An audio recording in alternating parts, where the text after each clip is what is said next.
Saya tinggal bersama om saya harus mengaji, saya harus sholat 5 waktu, tidak boleh ketinggalan. Ketemu lagi dengan saya David Chaniago.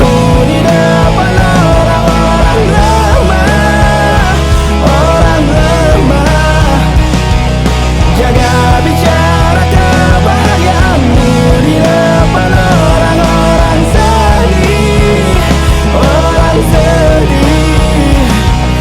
Jaga bicara kebebasanmu di depan orang terpenjara, terpenjara. Jaga bicara. Shalom sahabat Kristus dimanapun kalian berada. Kali ini kita bertemu lagi dalam acara Tuhan Yesus Baik di channel Chapter David Chaniago.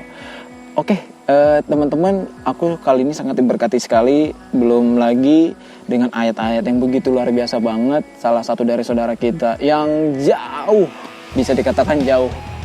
Tapi kali ini kita kesempatan bisa terima videonya dan saling sharing dan kita liput. Semua kita kerjaan sama-sama, namanya Kak Vika. Dia itu punya penyakit lumpuh, sempat 2 kali, dan keadaan dia setelah menerima Yesus banyak banget beli-belian, tapi dia nggak pernah takut, tapi dia nggak pernah yang namanya menyerah gitu, dan keadaan yang menguasai dia, tapi terbalik, dia yang menguasai keadaan dengan satu keyakinan penuh, dia bisa sembuh, dia bisa sehat. Dan dia juga dari latar belakang bukan agama Kristen, bukan pengikut Yesus, dan dia sekarang menerima Yesus. Menarik bukan? Dan ini ayat yang saya dengar dan memberkati pribadi saya sendiri. Saya bacakan ya.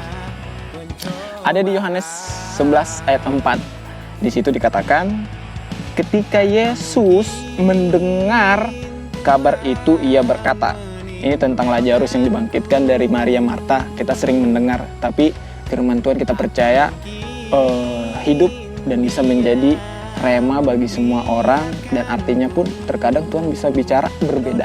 Oke, saya ulang ya.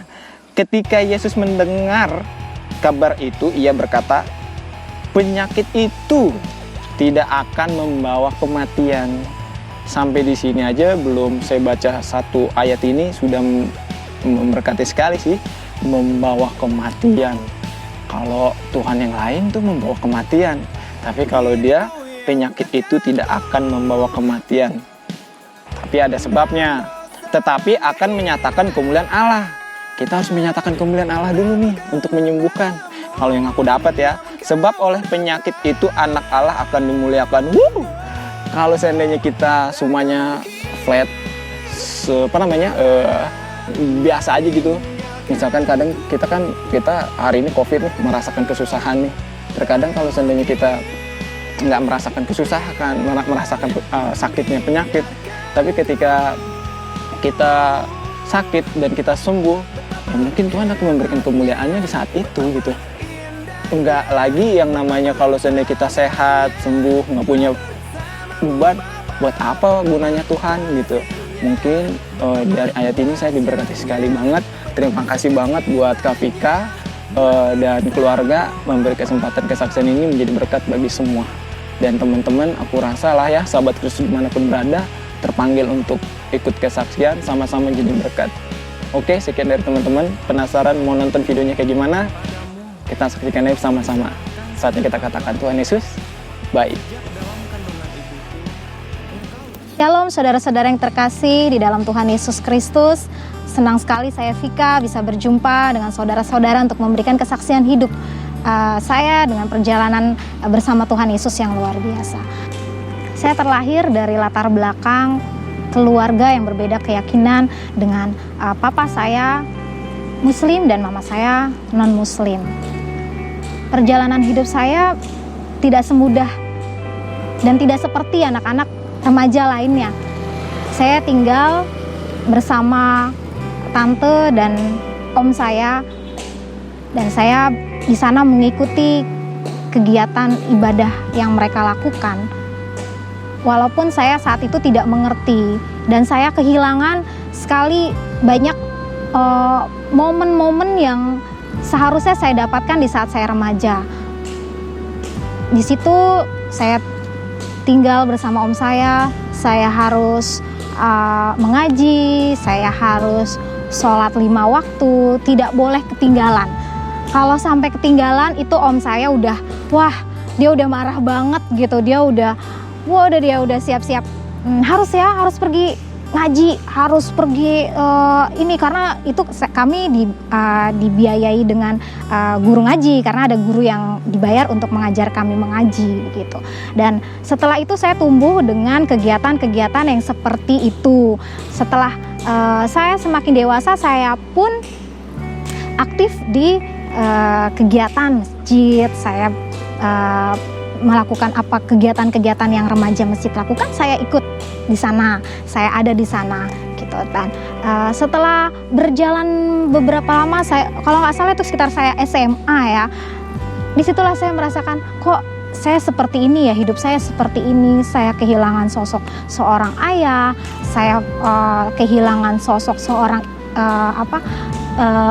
ibu yang seharusnya memang ada dengan saya sangat butuh kasih sayang itu, saya sangat butuh seperti teman anak-anak yang lain. Saya berpikir kok saya seperti ini ya, saya kehilangan sosok ayah, sosok ibu yang tidak ada bersama-sama dengan saya, karena mama saya kan memang saya dititipkan di om dan tante saya ini karena mama saya kerja di luar negeri, mama saya kerja untuk menafkahi hidup saya gitu.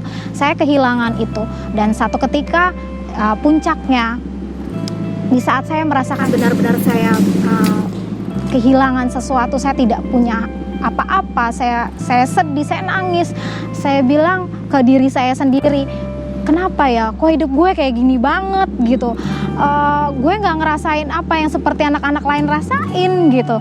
Dan saat itu saya menuliskan sebuah surat kepada papa saya dengan bertinta merah, saya tulis waktu itu, dan itu merupakan satu hal yang pukulan yang sangat berat buat papa saya, karena dia tuh merasakan kok anaknya nulis seperti ini dengan tinta merah. Dan saya bilang di situ, papa tidak usah mengakui saya sebagai anak lagi gitu. Dan di situ setelah itu papa saya sakit. Setelah papa saya sakit, saya bodoh amat gitu kan, saya cek biarin aja sakit, orang dia yang salah kok gitu.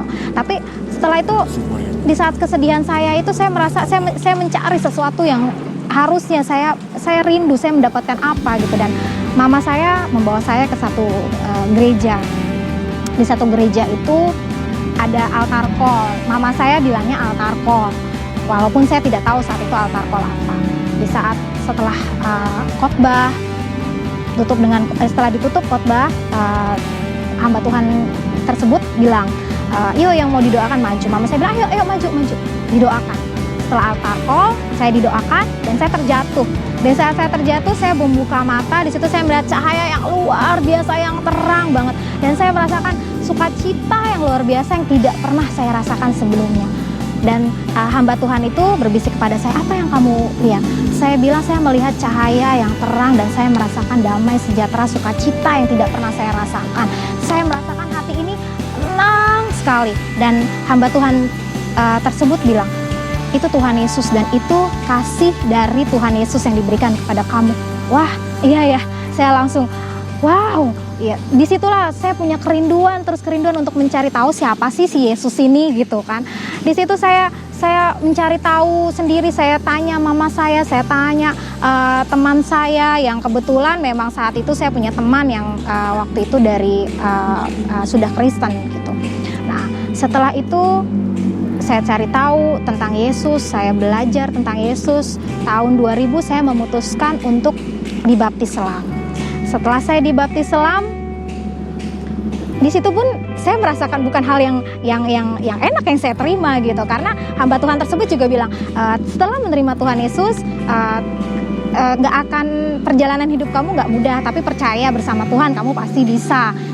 Setelah saya terima Tuhan Yesus, saya dibaptis, saya berjalan bersama Tuhan. Tapi di tahun 2002 Tuhan izinkan untuk saya bekerja. Saya bekerja, dan di saat saya bekerja itu ada kecelakaan kecil, sebenarnya kecelakaan kecil saja. Saya keseleo, setelah keseleo di rongsen dan ternyata engsel kaki saya bergeser sedikit, dan itu yang membuat saya tidak bisa berjalan sama sekali.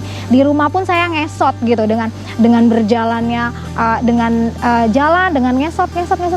Tapi di saat itu saya tanya lagi sama Tuhan, saya marah sama Tuhan, saya kecewa, saya bilang, Tuhan, kenapa saya udah terima Tuhan, saya sudah percaya sama Tuhan, tetapi kenapa saya sakit, kenapa saya lumpuh Tuhan? Dulu saya sebelum percaya sama Tuhan, pilek aja tuh jarang, pilek aja tuh nggak pernah gitu. Tapi di saat saya udah terima Tuhan, kok saya sampai nggak bisa jalan Tuhan? Saya ditinggalin sama teman-teman saya dikasih begitu banyak cacian, makian dari orang-orang di luar yang bilang tuh kan karena dia percaya Yesus, dia percaya Yesus tuh dia masuk Kristen tuh, dia akhirnya jadi lumpuh. Itu saya tanya sama Tuhan, kenapa Tuhan saya seperti ini? Saya harusnya kan saya jadi kesaksian, saya harusnya bisa melakukan banyak hal buat Tuhan, tapi kenapa saya dikasih lumpuh seperti ini sampai saya nggak bisa jalan? Apa yang bisa saya buat di saat saya nggak bisa jalan? Di saat keadaan seperti itu, keadaan yang lemah seperti itu, saya nggak berdaya. Itu dua tahun berjalan, dari tahun 2002 sampai tahun 2004. Di perjalanan itu saya terus tanya Tuhan, saya kecewa, saya komplain terus Tuhan, saya nggak mau baca firman, saya nggak mau baca Alkitab, saya nggak mau dengerin firman, pokoknya saya nggak mau denger yang tentang Yesus. Saya kecewa sekali sama Tuhan. Tapi sekali lagi saya bersyukur, saya terima kasih, saya punya mama yang luar biasa. Mama saya mengingatkan saya untuk, ayo kamu harus belajar lagi, kamu harus balik ke Tuhan. Yuk, apa yang Tuhan mau di dalam hidup kamu harus mengerti. Mama saya bilang begitu, dan saya bilang iya, saya mengerti, saya mau, saya sudah menerima Tuhan, tapi apa yang saya terima, saya tidak menerima seperti apa yang saya harapkan, seperti itu. Dan di saat saya seperti itu, mama saya mendatangkan saya seorang hamba Tuhan, yang dimana saat itu saya kan nggak bisa kemana-mana ya, saya di rumah gitu, tidur nggak bisa jalan keluar, nggak bisa kemana-mana, saya di rumah aja. Setelah saya didatangkan hamba Tuhan itu, dan saya di konseling lagi, didoakan lagi, di situ ternyata masih ada yang tersisa yang belum saya keluarkan, dengan kekecewaan saya di masa lalu, kekecewaan saya dengan orang tua, dan disitulah saya didoakan. Setelah didoakan, saya merasa tenang. Saya berbalik lagi sama Tuhan. Saya bilang, Tuhan terima kasih. Dan saya mendapatkan satu waktu itu hamba Tuhan itu bilang tentang firman ini. Penyakitmu tidak akan membawa kematian, tetapi akan menjadi kesaksian hidup buat banyak orang. Itu yang saya pegang. Saya bilang, Tuhan, walaupun saya saat ini belum bisa jalan, saya ditinggalkan orang-orang terkasih saya menerima banyak cacian makian, tapi saya percaya ini akan menjadi kesaksian buat banyak orang. Setelah saya berjalannya waktu, hamba Tuhan ini mengadakan KKR Natal waktu itu tahun 2004, Desember 2004. Saya pergi dengan kursi roda, diantar mama saya. Nah, di saat itu ada altar call lagi nih. Saya maju lagi setelah selesai ibadah, ada KKR ada altar call. Saya maju dengan kursi roda saya.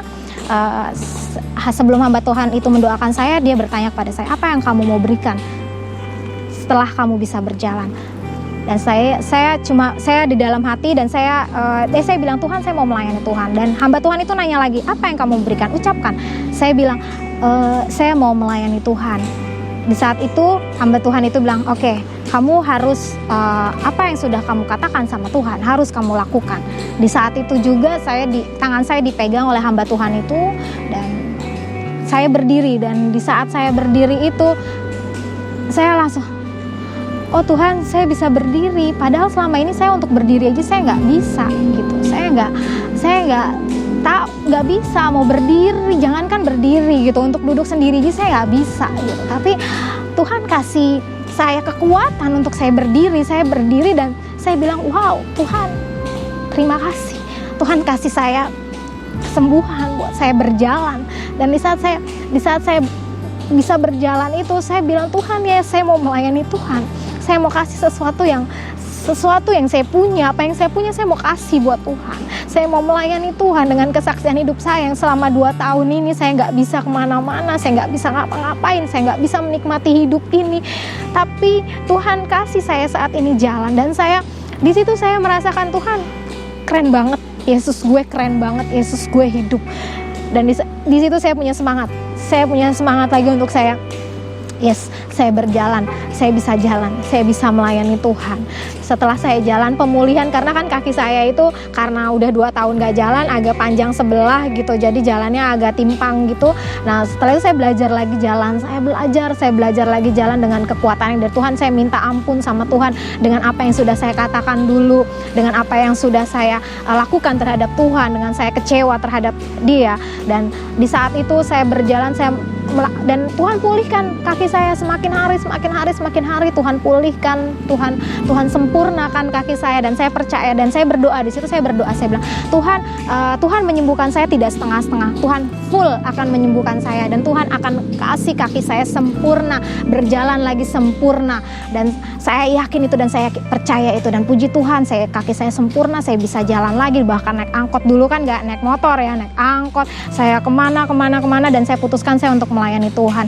Saya doa Tuhan, di mana Tuhan tempat saya untuk melayani. Saya saat itu belum ada tempat melayani. Saya cuma, Tuhan saya mau melayani Tuhan, di mana Tuhan tempatkan untuk saya melayani. Dan saya bertemu dengan seorang teman, dan teman saya mengajak saya untuk melayani di satu gereja. Disitulah saya melayani. Saya bilang, wow Tuhan, keren banget. Dan ini yang saya rasakan, ini loh Tuhan yang saya mau di dalam kehidupan saya mau melayani Tuhan. Dan di saat itu saya terus berdoa, saya bilang sama Tuhan, saya terus mau pegang janji saya untuk melayani Tuhan. Dan sepanjang itu saya melayani. Tahun 2006 saya berjumpa dengan suami saya. Saya berjumpa dengan suami saya di tempat di mana saya melayani. Di situ saya berdoa memang sama Tuhan, saya mau menikah di bawah umur saya di bawah 25 tahun, saya mau menikah dengan pertama yang seiman, yang kedua yang punya jiwa melayani. Dan Tuhan pertemukan saya dengan suami saya yang sama-sama kita melayani di satu gereja. Setelah itu kami pacaran 2 bulan, persiapan pernikahannya 4 bulan, 6 bulan kami persiapan. Setelah itu kami menikah di bulan November 2007. Di tahun November 2007 kami menikah. Januari 2008 Tuhan izinkan kembali saya lumpuh untuk kedua kalinya. Disitulah saya merasakan lagi kasih Tuhan. Tapi di situ saya tidak protes sama Tuhan. Untuk yang kedua kalinya saya tidak protes sama Tuhan, karena saya tahu ini pasti ada rencana Tuhan. Dan saya berdoa, dan di situ Tuhan hanya berkata, ini untuk keluargamu. Hanya Tuhan, sakitmu ini hanya untuk keluargamu. Tuhan hanya berkata seperti itu. Dan saya menerima itu dengan sukacita. Yes Tuhan, saya terima. Karena di sakit saya yang kedua ini, dokter menyatakan saya itu ada saraf kejepit di punggung. Dokter bilang dia akan menyediakan 5 dokter untuk operasi saya, untuk saraf kejepit ini. Di situ, di saat saya ke rumah sakit bersama suami, suami saya bilang, ini kesembuhannya bagaimana dokter? Dan dokter bilang 50-50, jadi bisa sembuh bisa juga enggak. Dan suami saya bilang, oh oke, dokter, saya mau yang sama yang pasti aja. Jadi saya bawa kembali istri saya, dan itu pun harus tanda tangan persetujuan dokter, karena saya tidak jadi operasi dan saya kembali pulang ke rumah gitu. Nah, maaf saudara-saudaraku, ini di sakit saya yang kedua ini, di lumpuh saya yang kedua ini, saya tuh di tempat tidur, buang air besar, buang air kecil sudah di tempat tidur. Saya tidak bisa menggerakkan kaki saya dari perut sampai kaki itu, tidak ada rasa, mau dicubit, dipukul, tidak ada rasa sama sekali. Saya tidak bisa mengontrol kaki saya tidak bisa mengontrol buang air besar, buang air kecil saya tidak bisa mengontrol itu. Dan berjalannya waktu, saya dan suami memutuskan untuk kita tidak kemana-mana, kita hanya berdoa saja gitu. Banyak hal sih memang tidak mudah untuk kita menerima ini gitu, karena banyak dari keluarga, dari saudara. Masa nggak dibawa kemana-mana sih? Masa hanya doa aja? Emang bisa doa aja gitu. Tapi saya dan suami memutuskan untuk kita berdoa saja. Memang untuk proses doa saja ini pun tidak mudah bagi kami berdua gitu. Beberapa bulan setelah saya sakit itu, Tuhan bilang pada saya, suami saya harus meninggalkan pekerjaannya dan fokus hanya kepada Tuhan. Tapi saya kompromi lagi sama Tuhan. Masa iya Tuhan, suami saya nggak kerja, nanti gimana kalau saya lagi sakit, gimana makannya, gimana bayar rumah, segala macem gitu. Saya masih kompromi dan saya tidak bilang sama suami saya. Tapi dengan berjalannya waktu kembali, Tuhan berbicara ternyata hal yang sama kepada suami saya untuk dia meninggalkan pekerjaannya dan fokus hanya kepada Tuhan. Di saat itu kami mengambil langkah untuk suami saya meninggalkan pekerjaannya dan mengambil langkah untuk kita sama-sama melayani Tuhan dengan sepenuh hati. Dan di saat itulah Tuhan kasih saya, pertama kaki jempol saya bergerak. Itu hal yang luar biasa bagi saya, karena saya tidak bisa menggerakkan kaki saya, kaki jempol kaki, semua kaki-kaki saya tidak bisa gerakan. Dan saat itu, di saat kami berdoa pada pagi hari itu, di saat suami saya mau meninggalkan pekerjaannya, Tuhan kasih saya jempol kaki saya bergerak. Wow, itu hal yang luar biasa. Berjalannya waktu kami berdoa lagi dan kami bersatu hati. Saya dan suami saya bersatu hati. Satu pagi kami berdoa kembali dan Tuhan, suami saya bilang, "Yuk berdiri." Saya berdiri dan saya bisa menapakkan kaki saya di ubin. Wah, itu hal yang saya nggak bisa, karena saya tidak bisa mengontrol kaki saya. Saat itu juga saya bisa berdiri dan saya bisa berdiri pun itu udah hal yang luar biasa. Di saat saya berdiri, suami saya pegang tangan saya dan saya melangkah. Wow, Tuhan, keren banget Tuhan Yesus. Proses yang saya boleh lalui sepanjang hidup ini tuh kerekam, review lagi di otak saya. Pertama kali saya berjumpa dengan Tuhan, pertama sekali saya mengalami hal-hal yang tidak enak di dalam hidup saya itu review semuanya dan saya mengerti, oh yes, saya mengerti ini maksudnya Tuhan untuk saya menjadi saksi bagi banyak orang. Tidak mudah berjalan bersama Tuhan. 2 kali saya lumpuh, banyak hinaan, banyak cercaan, banyak makian yang saya terima dari lingkungan sekitar saya. Tapi satu hal yang saya pegang, satu hal yang saya percaya, Tuhan Yesus itu tidak pernah lalai menepati setiap janji-janjinya. Tuhan Yesus itu Tuhan yang baik banget, Dia baik banget di dalam kehidupan saya. Dia walaupun terkadang di dalam doa saya banyak protesnya sebenarnya sama Tuhan dengan kehidupan saya.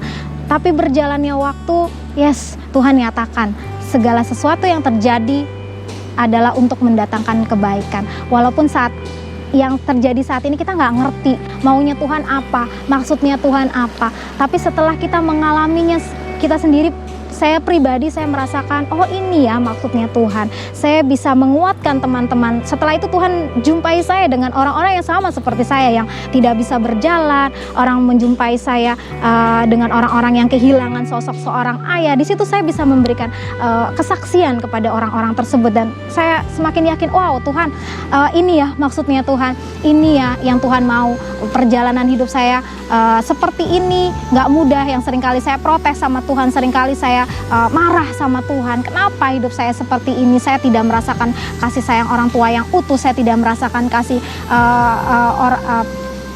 apa yang harusnya saya dapatkan di saat remaja. Saya tidak merasakan itu. Tapi puji Tuhan saat ini saya bisa memberikan kesaksian di sini. Saya bersyukur, saya berterima kasih. Biarlah ini bukan kesaksian yang biasa, tapi biarlah kesaksian ini menjadi berkat buat banyak orang. Saya juga berterima kasih untuk David Chaniago yang memberikan saya kesempatan memberikan kesaksian di sini. Biarlah kesaksian ini juga menjadi berkat buat teman-teman semua yang mendengarkannya, buat saudara-saudara terkasih di dalam Tuhan yang mendengarkannya dan yakin dan percaya di saat apapun yang kita alami, kita tidak mengerti saat ini. Tapi satu hal, kita pasti satu saat kita akan mengerti pasti rencana Tuhan yang terbaik buat kita. Dan yang pasti Tuhan Yesus itu baik dulu, sekarang, sampai selama-lamanya. Dia tidak pernah berubah, dia tidak pernah lalai menepati janjinya. Dan saya bersyukur, saya berterima kasih, saya bisa mengenal Tuhan Yesus. Terima kasih, dan saat ini kita katakan Tuhan Yesus baik. Dah.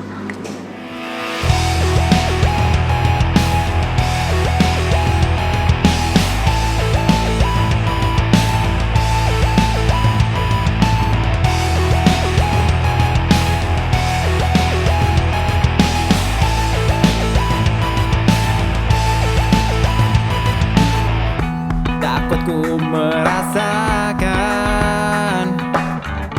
ingin segera ku berlutut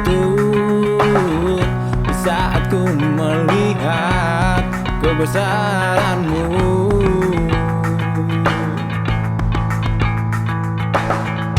Ku tetap berjalan,